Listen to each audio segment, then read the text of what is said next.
Hello guys, क्या हाल चाल। Hope करता आप लोग अच्छे होंगे। तो मैंने आज आप लोग के बीच एक नया वीडियो लेकर आया। इस वीडियो में हम लोग बात करेंगे इसरो बीएसएससी के बारे में। मैंने बीएसएससी के बारे में ना जितने भी प्रीवियस ईयर क्वेश्चन थे और जो भी इसरो से रिलेटेड क्वेश्चंस मैंने देखे हैं ना, मैंने क्या किया तो सभी को एक साथ एक्यूमुलेट किया और उसको जो एनालाइज किया कि क्वेश्चन आ कहाँ से रहे, क्वेश्चन पूछे कहाँ से रहे, उनका जो है ना पॉइंट ऑफ इंटरेस्ट क्या है, कि जो भी एग्जाम में वो क्वेश्चन ला रहे हैं ना, उनका इंटरेस्ट क्या है, वो पूछना क्या चाहते हैं और वो बच्चों से जानना क्या चाहते हैं इस क्वेश्चन के थ्रू। तो वो मैंने जो है ना अपने नॉलेज के अकॉर्डिंग उसको एनालाइज किया है और मैंने नंबर्स ऑफ क्वेश्चंस निकाले हैं कि किस सब्जेक्ट से कितने नंबर्स ऑफ क्वेश्चंस पूछे जाते हैं। उसके अकॉर्डिंग जो है ना हम लोग प्रिपरेशन अपना जो है स्टार्ट करेंगे। तो मैंने एक एक्सेल फाइल बनाया है, तो मैं आप लोगों को दिखाऊंगा। तो उससे आप लोगों को काफी ज्यादा आइडिया हो जाएगा कि आप लोगों को एक्चुअल में जो है ना पढ़ना क्या है। देखो, पढ़ने के तो इलेक्ट्रॉनिक्स में बहुत कुछ है, तुम जिंदगी भर जो है ना पढ़ते ही रह जाओगे। कभी भी उसका जो है ना खात्मा होने वाला नहीं है। लेकिन अगर किसी भी एग्जाम को क्रैक करना है तो आपको पता होना चाहिए कि कितना लिमिटेड अमाउंट में जो है ना, कोई फिक्स अमाउंट में, कितना लिमिटेड अमाउंट में ही आपको पढ़ना है। क्योंकि ये आप पूरा कवर कर लो इलेक्ट्रॉनिक्स से, ये तो पॉसिबल नहीं है, वो किसी से पॉसिबल नहीं हो सकता है। आप तो रहने ही दो बात। तो आप लोगों को कितना लिमिटेड अकाउंट में कितना आप लोगों को बैंड गैप के साथ पढ़ना है ना, वो मैं बताऊंगा कि आपकी बैंडविड्थ कितनी होनी चाहिए इलेक्ट्रॉनिक्स में। ठीक है, तो ये मैं इस वीडियो के माध्यम से मैं वही बताने वाला हूँ आप लोगों को। तो आप लोग मैंने रही कर लो, मैं आप लोगों को फाइल दिखाता हूँ तो आप लोगों को जो है ना बेटर समझ में आएगा। तो ये देखो, ये जो है ना, ये हमारा एक्सेल जो है वो फाइल है। इसमें मैंने पहले जो लिया है ना वो बीएसएससी 2019 का, इसका 21 का, इसका 23 का, उसका भी बीएसएससी 24 का, और 25 में तो आप लोग की एग्जाम होने वाली है। उसका पीआरएल का और एलपीएससी का भी मैंने ले लिया है। ये सारा इलेक्ट्रॉनिक्स का है। इलेक्ट्रॉनिक्स पे मैंने एनालिसिस किया है क्योंकि मैं जो है इलेक्ट्रॉनिक्स से बैकग्राउंड से बिलोंग करता हूँ। तो मैं इन्हीं के लिए वीडियो लाए होंगे। तो इसमें जो है ना मैंने सभी को पूरा जो है उनका क्वेश्चन है ना, तो सभी को कंक्लूड किया है कि वो लोग क्वेश्चन जो है ना वो पूछ कहाँ से रहे हैं। तो एक्चुअली मैंने जो है ना सभी में फिल्टर लगा के उसको लार्जेस्ट टू स्मॉलेस्ट कर दिया है, ताकि आप लोगों को पता चल सके कि हाईएस्ट नंबर ऑफ क्वेश्चन जो है ना किस सब्जेक्ट से पूछे जाते हैं। तो ये देखो, तो 2019 में जो है ना बीएसएससी 2019 में जो है 24 नंबर्स ऑफ क्वेश्चन जो बेसिक इलेक्ट्रॉनिक्स और एनालॉग इलेक्ट्रॉनिक्स है। बेसिक और एनालॉग को एक ही समझता हूँ, तो उसको दोनों को मैंने क्या कर दिया, कंबाइन कर दिया है। अगर आप पढ़ने भी जाओगे ना तो आप लोगों को बेसिक और एनालॉग इलेक्ट्रॉनिक्स में एक साथ ही पढ़ाता है, तो वो ठीक है, थोड़ा मैचेबल सब्जेक्ट है, तो वो दोनों को एक साथ का मैंने मर्ज कर दिया है। तो यहाँ पे देखो 24 क्वेश्चन, यहाँ में देखो सेकंड लार्जेस्ट जो है ना 13 क्वेश्चन 21 में, 23 में देखो 16 क्वेश्चन से पूछे गए हैं। और आप किसी भी ईयर्स का उठा लो ना, बीएसएससी का किसी भी ईयर्स का, और भी इसरो का कोई भी एग्जाम उठा लो, देखो इधर पीआरएल का जो भी रिसेंटली एग्जाम हुआ था ना, उसमें भी देख लो 20 number of question basic electronics analog electronics से थे। और यहाँ पे देखो एलपीएससी में भी जो है ना, एलपीएससी में भी 28, मतलब 28 बहुत रहता है भाई। 28 मतलब समझ रहे हो कि 80 का 28 जो है ना, वो 80 का मैक्सिमम बहुत ज्यादा परसेंटेज है ये। लाइक अनबिलीवेबल है। इतना नहीं पूछना चाहिए क्वेश्चन किसी एक पर्टिकुलर सब्जेक्ट से। मैं इसके फेवर में नहीं हूँ, लेकिन फिर भी ये पूछ रहे हैं तो उनका इंटरेस्ट जो है ना, क्योंकि आप प्योर इलेक्ट्रॉनिक्स बैकग्राउंड से बिलोंग करते हैं, तो आप लोगों को ये इलेक्ट्रॉनिक्स बैकग्राउंड से क्वेश्चंस ज्यादा आते हैं। तो बेसिक इलेक्ट्रॉनिक्स एनालॉग इलेक्ट्रॉनिक्स के क्वेश्चन जो है ना, वो देख लो सभी का जो है ना क्वेश्चंस ज्यादा ही है। और हाँ, मैं एक और बात ये बताना चाहता था कि मैं ये सब के कंप्लीशन के बाद ना मैं आप लोगों को एक कंक्लूजन भी बताऊंगा कि इस सब के बेसिस पे जो मैंने कंक्लूड किया है कि आप लोगों का जो नेक्स्ट 2025 में एग्जाम होने वाला है बीएसएससी का, 2025 नहीं 2026 में जो एग्जाम होने वाला है बीएसएससी का, तो वो आप लोगों का जो है ना उसमें कितने नंबर ऑफ क्वेश्चन एक्सपेक्टेड है किस सब्जेक्ट से, तो वो भी मैं आप लोगों को बताऊंगा। हाँ, तो यहाँ पे जो है ना एनालॉग इलेक्ट्रॉनिक्स और बेसिक इलेक्ट्रॉनिक्स जो है ना वो काफी ज्यादा इंपॉर्टेंट रोल प्ले करता है। उसका देखो नेटवर्क का जो है ना, वो 19 में जो है ना 22 नंबर क्वेश्चन, फिर देखो 18 नंबर क्वेश्चन, फिर यहाँ पे देखो 13 नंबर क्वेश्चन, फिर पहले देखो 2024 में 17 नंबर क्वेश्चन, फिर पीआरएल में देखो 17 क्वेश्चन है। उसके बाद 15 क्वेश्चन एलपीएससी में। तो नेटवर्क का भी जो है ना वो काफी अच्छा रोल प्ले करता है बीएसएससी के एग्जाम में, क्योंकि नेटवर्किंग जो बीएसएससी में जो है ना वो सर्किट डिजाइनिंग से रिलेटेड जो है ना वो भी रहता है। तो ये लोग जो है ना सर्किट डिजाइनिंग का थोड़ा सा पर्सपेक्टिव जानना चाहते हैं आपके नेटवर्क के हिसाब से। और यहाँ से जो बेसिक इलेक्ट्रॉनिक्स से मटेरियल सर्किट कनेक्शन और उसके कंस्ट्रक्शन के बारे में आप लोगों को आइडिया देना चाहता है, इसलिए उनका पॉइंट ऑफ इंटरेस्ट जो है ना बेसिक इलेक्ट्रॉनिक्स और नेटवर्क जो है ना वो ज्यादा फोकस करते हैं। उसके बाद देखो हाल ही में मैंने देखा है ना, हाल ही में नहीं, पहले से भी देखो डिजिटल इलेक्ट्रॉनिक्स के पहले बहुत ज्यादा क्वेश्चंस पूछे जाते थे, लेकिन अभी फिलहाल में देखो एलपी हम पहले तो थोड़े कम क्वेश्चंस पूछे जाते थे, लेकिन अभी फिलहाल में देखो डिजिटल इलेक्ट्रॉनिक्स का जो एलपीएससी का एग्जाम हुआ है ना, उसमें डिजिटल इलेक्ट्रॉनिक्स के 19 क्वेश्चन पूछे गए हैं। पीआरएल में भी 12 नंबर क्वेश्चन पूछा गया है। देखो पहले जो था 2024 में 8 क्वेश्चन था। फिर देखो यहाँ पे डिजिटल का देख लो 10 क्वेश्चन है, यहाँ पे डिजिटल का 10 क्वेश्चन है, यहाँ पे 10 क्वेश्चन। तो डिजिटल से जो है ना वो 10 क्वेश्चन है, तो वो डिजिटल से भी काफी अच्छे आप लोगों का एक मेजर सब्जेक्ट है। तो डिजिटल इलेक्ट्रॉनिक्स भी, तो यहाँ से भी आप लोगों के अच्छे क्वेश्चन बन बन सकते हैं। तो उसके बाद यहाँ पे देख लो, हाँ उसके बाद कम्युनिकेशन से ना, कम्युनिकेशन से भी देख लो आप लोग, यहाँ पे पहले 7 क्वेश्चन पूछे जाते थे। अभी कम्युनिकेशन में जो है ना ये 21 में 5 पूछा गया है, फिर 5 पूछा गया है। फिर देखो 2024 में कम्युनिकेशन से 7 पूछा गया है। अब कम्युनिकेशन से ना क्वेश्चन थोड़ा कम आने लगे हैं, तो देखिए यहाँ पे 6 आया है, यहाँ पे देखो कम्युनिकेशन से 4 ही आया है। तो मैं एक्सपेक्ट करूंगा फिर भी, क्योंकि कम्युनिकेशन जो है ना वो भी इलेक्ट्रॉनिक्स का कोर सब्जेक्ट है, तो इसको तो मिस करना ही मत। तो उसके बाद देखो मैथ के सब्जेक्ट्स जो है ना वो हमेशा ऐसे कुछ कांस्टेंट नंबर से 7 6 5 ऐसे जो है ना वो पूछ ही रहे हैं, तो मैथ के क्वेश्चन जो है ना वो भी आप लोगों को पूछेंगे।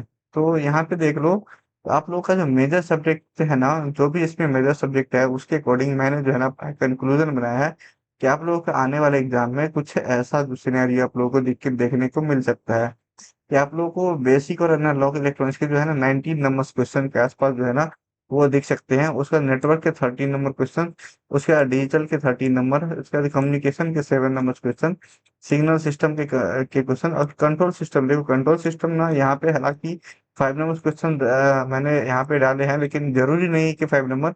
ये कभी कभी जो है ना कंट्रोल सिस्टम भी बहुत अच्छा रोल प्ले कर देता है एग्जाम में, तो कंट्रोल सिस्टम भी बहुत बार पूछने लगता है ये लोग क्योंकि कंट्रोल सिस्टम का जो है ना इलेक्ट्रॉनिक ये इसरो में जो है ना बहुत ही ज्यादा वो डिमांडिंग है, क्योंकि यहाँ पे एक प्रॉपर एक डिवीजन ही है जो कि कंट्रोल सिस्टम पे ही काम करती है। तो यहाँ पे भी जो है ना आप लोगों को कंट्रोल सिस्टम से क्वेश्चन, हालांकि मैंने 5 लिए हैं, लेकिन ये ज्यादा क्वेश्चन भी पूछे जा सकते हैं इससे। तो आप लोग इस पे जो है ना खास करके फोकस करना है कंट्रोल सिस्टम पे। उसके बाद ईएमटी जो है ना आजकल पे कम पूछा गया है, लेकिन बहुत सारे जो है ना वो पूछ देते हैं। तो आप लोगों को मेजर सब्जेक्ट जो है ना जो मैं बोलूंगा बताऊंगा आप लोगों को पढ़ने के लिए, देखो वैसे जो है ना इलेक्ट्रॉनिक्स में करीब जो है ना आप लोगों को ऐड करोगे तो 15 सब्जेक्ट्स मिलेंगे लगभग। लेकिन मैं बोलूंगा तो अगर आप लोगों ने ये जो है ना ये पूरा सब्जेक्ट कवर कर लिया है, उसके बाद अगर आप लोग वो 15 सब्जेक्ट कवर करने जाओ तो कोई बात नहीं, आप लोग आराम से करो। आप लोग पीएचडी कर ले इलेक्ट्रॉनिक्स में, कोई बात नहीं। लेकिन अगर आप लोग जो है ना अभी एसएससी का एग्जाम निकालना चाहते हो तो ये सब्जेक्ट जो है ना इसको कभी मतलब वो लाइटली लेना ही नहीं, इसको बहुत हैवीली लेना है और बहुत अच्छे से पढ़ना है। और इसके बेसिक्स जो है ना वो तो बहुत ही अच्छे होने चाहिए, क्योंकि मैं देख रहा हूँ ना क्वेश्चन जो भी पूछते हैं बहुत ही बेसिक लेवल के ही रहते हैं। उतने जो है टफर लेवल के क्वेश्चन नहीं पूछे जाते गेट लेवल के। और उतने ठीक है, मतलब काफी इजी, इजी टू मॉडरेट है, जैसे आईटीआई वालों का काफी इजी रहता है, उससे थोड़ा सा ऊपर। लेकिन वो टफेस्ट में ही जाता है, मॉडरेट में भी पूरा नहीं जाता है वो, इजी टू मॉडरेट के बीच में ही रहता है। मतलब अगर ओवरऑल देखोगे ना तो वो इजी ही कहलाएगा ये भी। तो मैंने जो है इससे डिसाइड किया है कि आप लोगों को जो है ना इस सब्जेक्ट से इतने इतने नंबर जो है ना क्वेश्चंस आ सकते हैं। अगर आप लोग प्रिपरेशन कर रहे हैं इसरो बीएसएससी के लिए, तो आप लोगों को जो है ना मेजर जो है ना वो बेसिक इलेक्ट्रॉनिक्स और analog electronics, network, digital, communication, signal system, control system, MFT, micro processor, इतने सारे पे आप लोगों को जो है ना सब्जेक्ट्स पे ध्यान देना चाहिए। और मैं जो है ना नेक्स्ट वीडियो में आप लोगों को ये बताने वाला हूँ कि आपको तो ये सब्जेक्ट तो पढ़ने ही है, लेकिन इस सब्जेक्ट में कौन सा पर्टिकुलर टॉपिक आप लोग को अच्छे से पढ़ना है वो मैं इसके नेक्स्ट वीडियो में बताऊंगा। यानी कि कल जो एक कल की वीडियो आएगी उसमें मैं ये भी बताऊंगा कि आप लोगों को प्रॉपर जो है ना इन मेजर सब्जेक्ट से क्या क्या टॉपिक्स पढ़ने चाहिए, क्या क्या कवर करना चाहिए, ताकि आप लोगों का जो है ना एग्जाम में आप लोग बहुत अच्छा कर सको। ये मिसलेनियस वाला जो है ना, ये मिसलेनियस वाले में क्या होता है, कभी कभी जीएस पूछ देता है, कभी कभी एक दो फिजिक्स के नॉर्मल क्वेश्चन पूछ देते हैं, तो इसलिए इसको मिसलेनियस में मैंने डाल दिया है। वो तो कोई प्रिडिक्ट नहीं कर सकता कि क्या पूछेगा नहीं पूछेगा, और वो तो तुम्हारे लक के अकॉर्डिंग है कि अगर तुमने जो है ना 9th 10th 11th में वो पढ़ रखा है और तुमको वही पूछिए तो तुम्हारे लक पे हो गया कि तुम्हें चलो आ रहा है तो बना दिया। अगर वो नहीं आ रहा है तो नहीं, इसमें कुछ नहीं कर सकते, इसमें पैर हाथ मारने की जरूरत भी नहीं है उतना।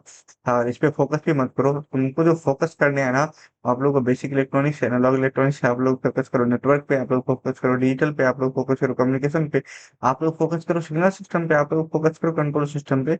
ईएमएफटी पे थोड़ा कम भी करोगे तो चलेगा, लेकिन माइक्रो प्रोसेसर पे भी आपको ज्यादा फोकस करने की जरूरत है, क्योंकि माइक्रो प्रोसेसर के भी जो है ना क्वेश्चन कई बार बहुत ज्यादा पूछ दिए जाते हैं।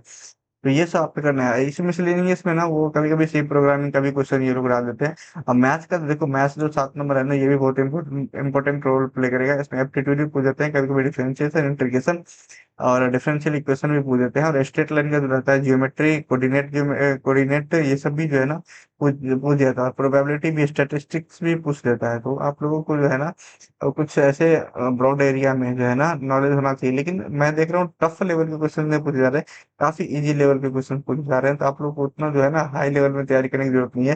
थोड़ा लो भी रखोगे अपना प्रिपरेशन तो चलेगा, लेकिन जो है ना बेसिक अपना अपना जो है वो क्लियर रखो। तो ओवरऑल मैंने क्या बोला वो उसमें मैं कंक्लूड कर देता हूँ कि मैंने बताया कि बेसिक बेसिक इलेक्ट्रॉनिक्स और एनालॉग इलेक्ट्रॉनिक्स जो है ना कुछ 19-20 नंबर सब क्वेश्चन के आसपास पूछे जा सकते हैं। नेटवर्क से जो है ना वो 13 नंबर सब क्वेश्चन पूछे जा सकते हैं, और डिजिटल से भी 13 नंबर सब क्वेश्चन पूछे जा सकते हैं। कम्युनिकेशन से 7-6 से ले लो, और सिग्नल सिस्टम से 6-7 के आसपास पूछे जा सकते हैं क्वेश्चन। कंट्रोल सिस्टम से 5 और 6 के बीच में पूछे जा सकते हैं क्वेश्चन, और एमएफटी से 4-5 क्वेश्चन पूछे जाएंगे, और माइक्रो प्रोसेसर से 3। मिसलेनियस से आप लोगों के 3-4 क्वेश्चन, जैसे कि कंप्यूटर हो गया, उप्स से पूछ देता है कई बार वो जनरल साइंस पूछ देता है, और मैथ से जो है ना 7 से 8 क्वेश्चन पूछे जाएंगे। तो टोटल 18 नंबर सब क्वेश्चन सबके पूछे जाएंगे, उसको आप लोगों को सोल्व करना पड़ेगा। तो ये मैंने ओवरऑल अपना कंक्लूजन बताया है। ठीक है, तो इस पे आप लोगों को मेजरली जो है ना फोकस करना है इन्हीं सारे सब्जेक्ट्स पर। अगर ये सारे सब्जेक्ट्स कंप्लीट हो जाए ना, तभी तुम जो है ना पीएचडी करने के लिए जा। अभी तो अभी पीएचडी मत करो, अभी मैं जितना बता रहा हूँ ना उतना आप लोग पढ़ो और उसको अच्छे से कवर करो। उसको अगर कवर नहीं करोगे तो प्रॉब्लम हो जाएगी और नहीं निकाल पाओगे एग्जाम। तो जो भी मेजर सब्जेक्ट्स है ना उस पर फोकस आप लोगों को करना चाहिए। और मैं जो है ना कल एक डिटेल वीडियो लाऊंगा, उसमें मैं बताऊंगा कि आप लोगों को जो है ना मेजर सब्जेक्ट्स जो है उस सब्जेक्ट्स के अंडर में कितने सारे जो टॉपिक्स है वो आप लोगों को कौन कौन से टॉपिक्स पढ़ने चाहिए।